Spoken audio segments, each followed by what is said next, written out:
Shalom saudara yang dikasihi Tuhan. Puji Tuhan, kita berjumpa hari ini dalam ibadah kita Minggu tanggal 10 Mei tahun 2020.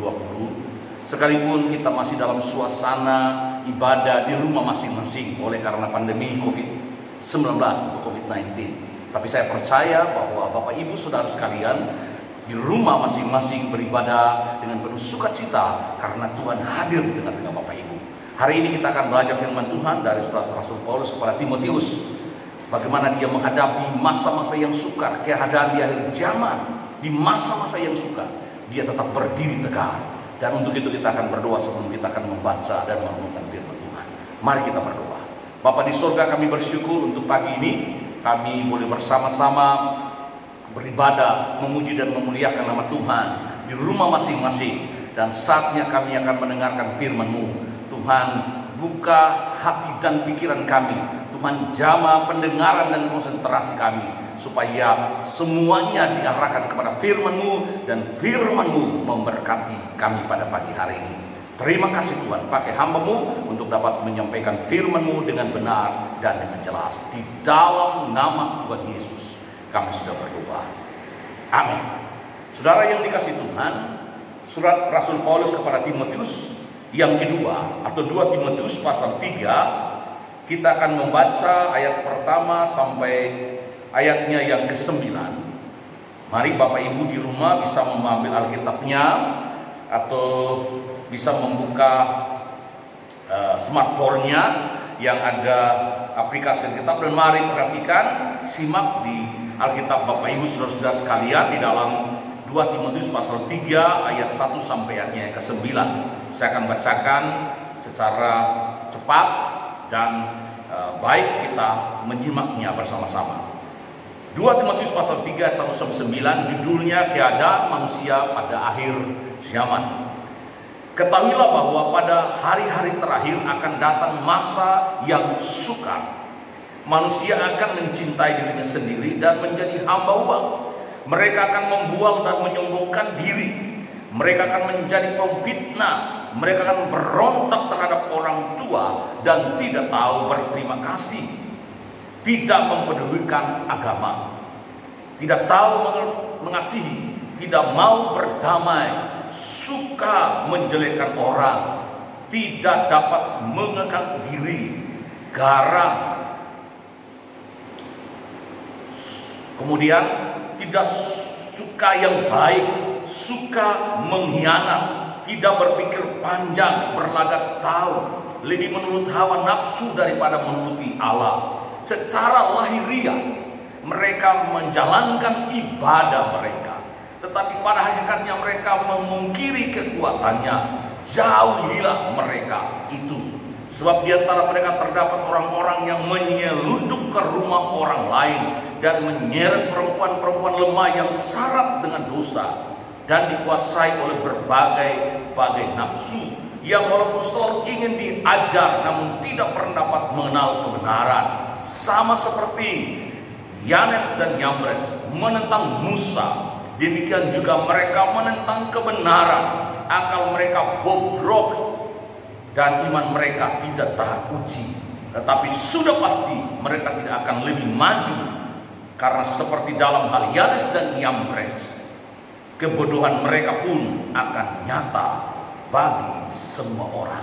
Amin. Demikian bacaan firman Tuhan bagi kita, saudara. Berbahagia kita yang membaca firman Tuhan, merenungkannya dan melakukannya dalam kehidupan kita hari lepas hari.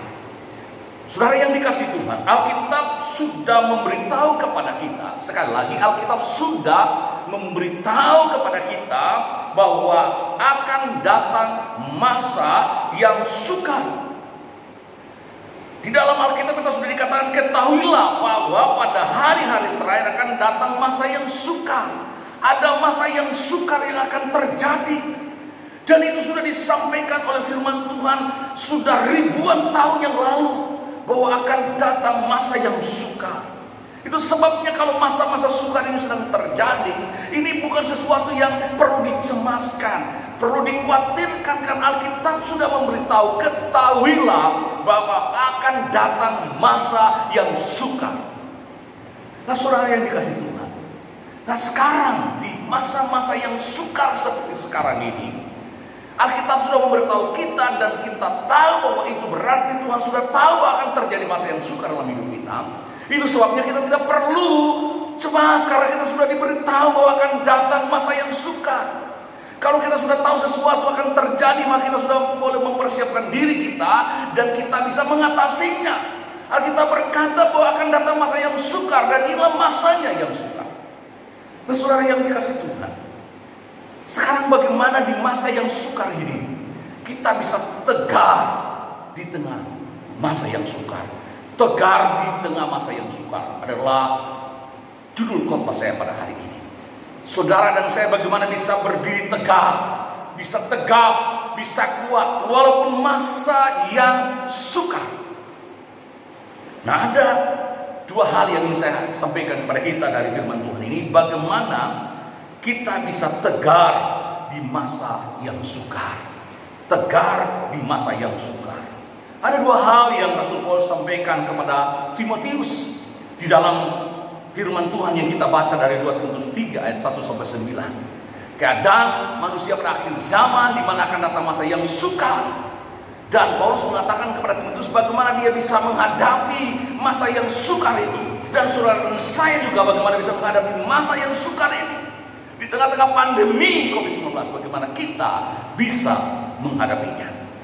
Nah, mari kita perhatikan. Hal yang pertama bagaimana kita bisa tegar, berdiri tegar di tengah masa yang sukar. Yang pertama kita perhatikan dari ayat yang kelima dari bacaan kita 2 Timotius 3 ayat yang kelima.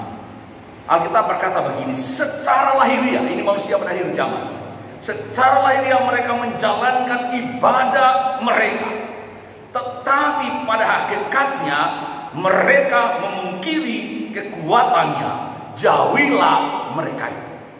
Nah, saudara, mari kita coba renungkan. Alkitab berkata ada orang yang secara lahiriah menjalankan ibadahnya, beribadah, taat beribadah, tetapi mereka memungkiri kekuatan dari ibadah itu. Mereka tidak meyakini kekuatan dari ibadah itu. Maka Alkitab berkata, jauhilah mereka. Di masa yang sukar seperti ini, maka hal yang pertama yang perlu kita lakukan untuk bisa tegar di masa yang sukar adalah kita harus meyakini akan kekuatan ibadah. Kita harus yakin bahwa ibadah-ibadah kita memiliki kekuatan, memiliki kuasa, memiliki dampak bagi hidup kita.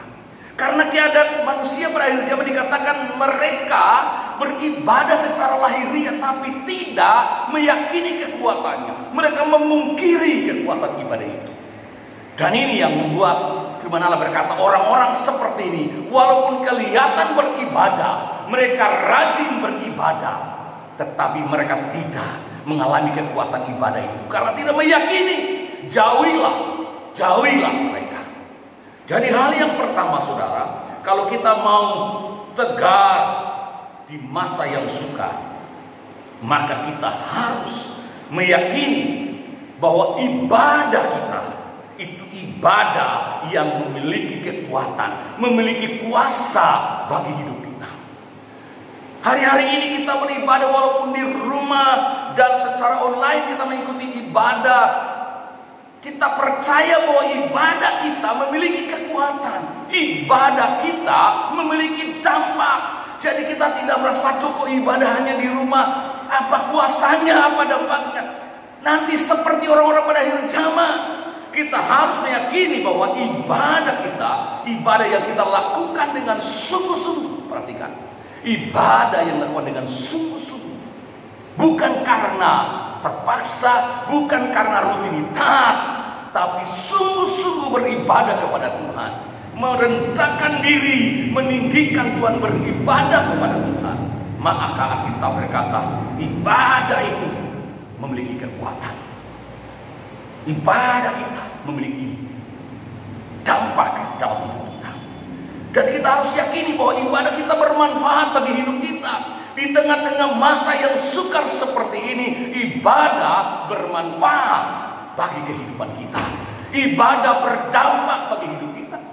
Sehingga kita beribadah, kita sungguh-sungguh dan kita rindu beribadah. Walaupun kita beribadah di rumah, tapi waktu-waktu beribadah sesuatu yang menyenangkan. Karena kita yakin bahwa ibadah kita berdampak, bermanfaat bagi hidup kita di masa yang sukar, sehingga kita tetap tegar. Saudara yang dikasihi Tuhan, kekuatan ibadah di masa yang sukar itu luar biasa. Kalau di masa yang sukar kita tidak sungguh-sungguh beribadah dan meyakini kekuatan ibadah itu, maka kita akan jatuh, kita akan khawatir, kita akan cemas, kita akan bingung, dan kita akan putus asa. Nah, saudara yang dikasihi Tuhan, kekuatan ibadah di masa yang sukar.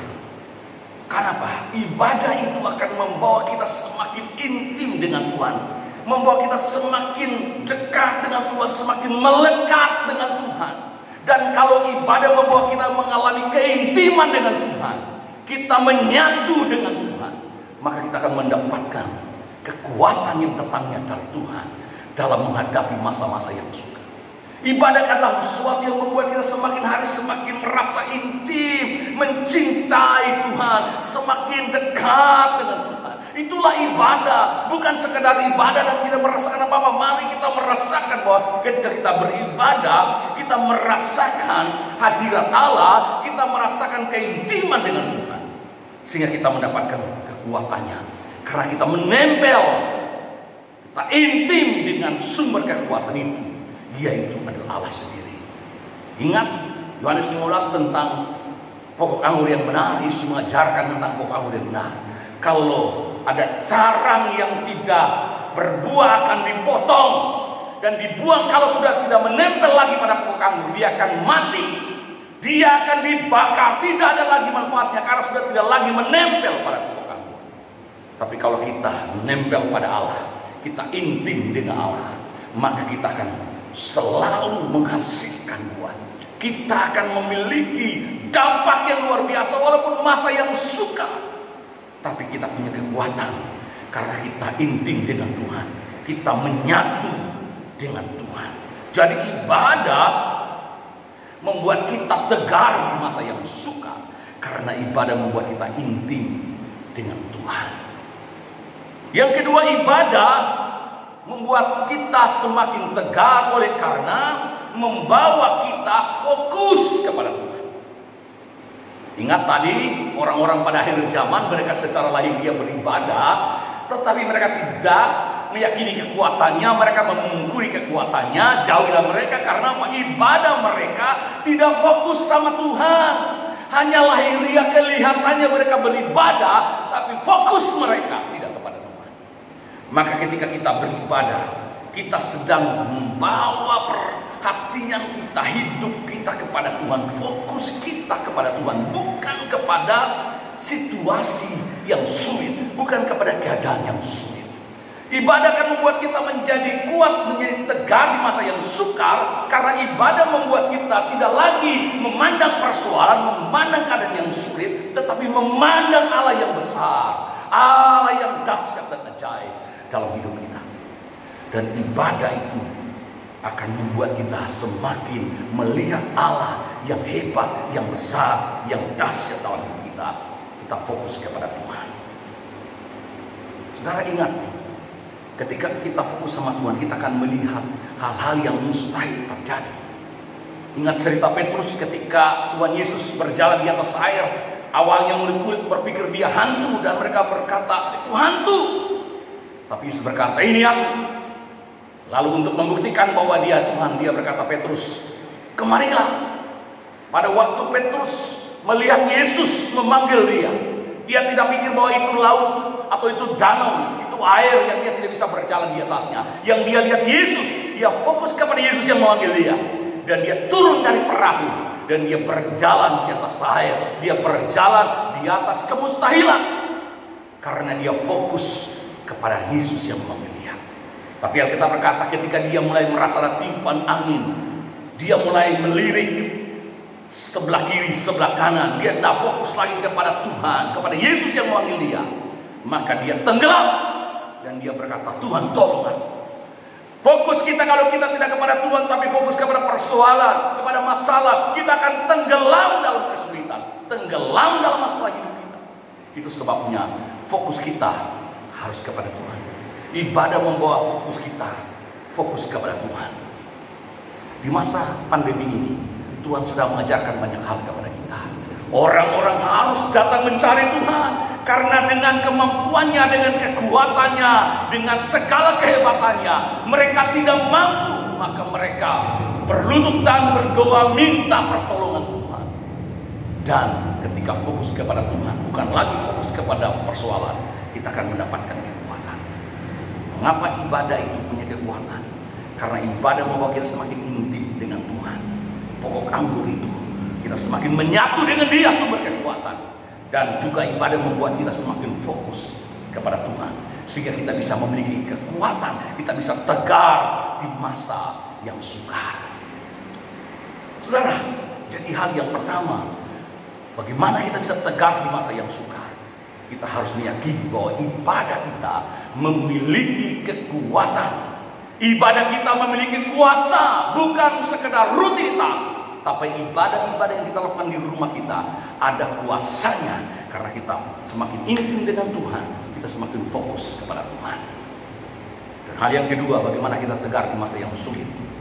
Kita perhatikan di dalam bacaan kita 2 Timotius pasal 3 ayat 7 dan 8 dikatakan, yang walaupun selalu ingin diajar, namun tidak pernah dapat mengenal kebenaran, sama seperti Yanes dan Yambres menentang Musa, demikian juga mereka menentang kebenaran. Akal mereka bobrok dan iman mereka tidak tahan uji.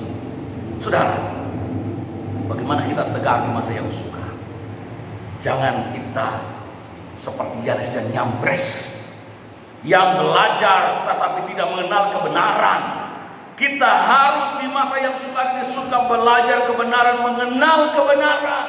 Selain kita meyakini kekuatan ibadah, kita belajar dengan sungguh-sungguh tentang kebenaran dan mengenal kebenaran. Karena kita melihat contoh Yanes dan Yambres yang memiliki contoh yang buruk.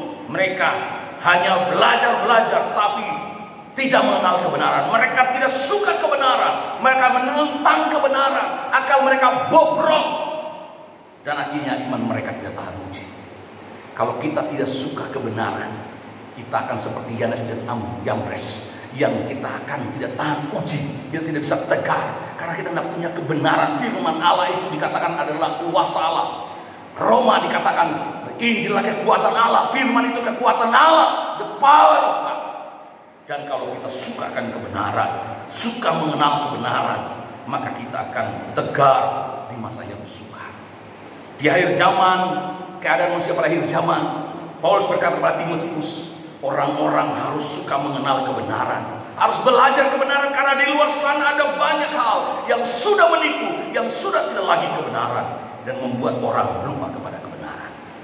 Jadi saudara, mari kita suka belajar kebenaran, sehingga kalau ada berita-berita yang tidak benar, kita tidak akan terpengaruh karena kita sudah punya kebenaran. Kalau ada hoax, kita mampu mengataskan, kita sudah punya kebenaran, kita tidak akan kecemas karena hoax, karena berita-berita palsu. Kita punya kebenaran Allah yang menjamin kita. Itu sebabnya di tengah-tengah masa yang sukar, mari suka belajar, suka baca firman, suka mengenal kebenaran.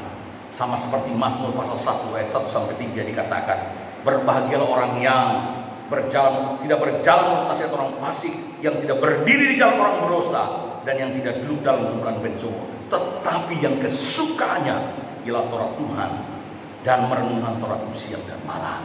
Ia akan seperti pohon yang ditanam tepi air, yang menghasilkan buahnya pada musimnya. Apa yang diperbuatnya berhasil.